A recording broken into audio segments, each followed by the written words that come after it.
Nel 2009 un gruppo di 200 persone tra migranti, precari e famiglie senza casa hanno occupato una fabbrica dismessa alla periferia di Roma. Il luogo, un ex salumificio abbandonato da anni, è stato ribattezzato Metropolis, a testimoniare l'intenzione degli occupanti di costruire una città nuova, la città meticcia. Quando per la prima volta siamo entrati a Metropolis, abbiamo sentito il bisogno di trovare una chiave, un pretesto per raccontare quel luogo così singolare. E di lì a poco avremmo scoperto che quella sarebbe stata una storia diversa da tutte le altre.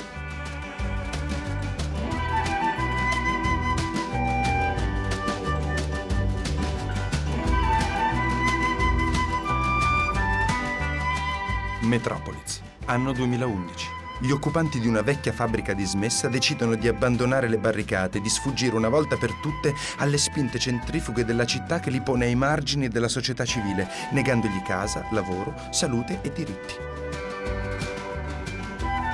Il loro progetto è semplice: costruire un razzo per andare a vivere sulla Luna.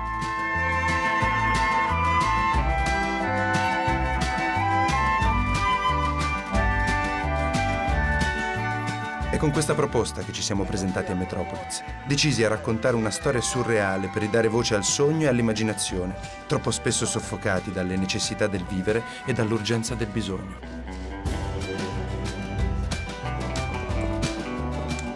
Io penso che lasciare appunto la Terra per andare sulla Luna è un po' come immaginario quello che ha rappresentato per noi Metropolis. Noi spesso usiamo Metropolis come luogo anche di rifugio da tutto quello che insomma intorno purtroppo accade, ma anche come luogo che ha la capacità di lanciare un immaginario, perché sostanzialmente è uno spazio che abbiamo dovuto reinventarci totalmente a partire dalla costruzione delle abitazioni. Questa era una fabbrica, ognuno ha potuto costruire con dignità il proprio modulo abitativo anche secondo i propri sogni e i propri desideri. E poi noi immaginiamo Metropolis, un po' lo chiamiamo anche pianeta Metropolis, un po' perché da una parte è un sogno il fatto che uno arrivi qua e possa trovare insieme i Rom con gli italiani, con i sudamericani, con gli africani, e dall'altra è una sfida per noi costituente. L'idea di occupare uno spazio di questo tipo, così ampio, con una storia di produzione fordista, insomma, classica, come è una fabbrica, è un'esperienza decisamente originale. E a dirla tutta, nemmeno noi quando siamo entrati avevamo ben chiaro cosa avremmo trovato qua dentro. Sembravamo la carovana della speranza, proprio tutti con le valigie, bagagli, bagagliette, pentole, dlin, dlin, dlin, dlin.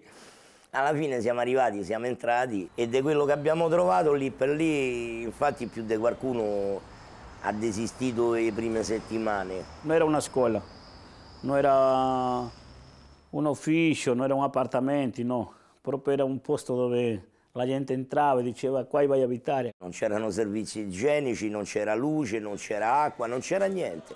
Io non lo so quanti possono averci una veduta di una fabbrica abbandonata da 17-20 anni. Cioè una fabbrica proprio, uno sfacelo. Veramente la prima volta quando ho visto qua mi ho messo a piangere, ho detto io non vengo qua perché era tutto sporco, tutto il coso. Dopo Dani, mio fratello, un cugino, e Mohamed, Chicco. Lui non ci ha dato tanto la mano a pulire quello e tutto ha cambiato. Io sono arrivata al Metropolis perché abbiamo perso casa. Mamma già stava a fare l'occupazione qua e sono entrata qua con mamma.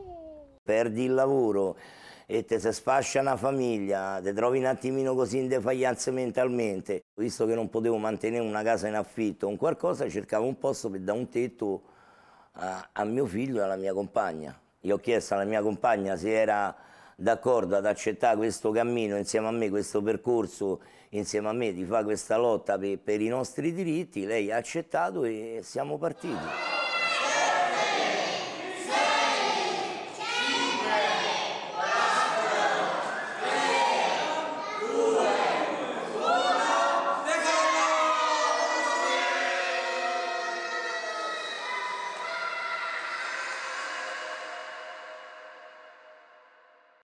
Tutti sulla Luna volete andare? Tutti sulla Luna, ma più tutta la gente che incontriamo. È difficilissimo ho detto da fare. E magari, siccome c'è molto in cervello, magari si potrebbe fare una cosa sensata, più fattibile. Tipo?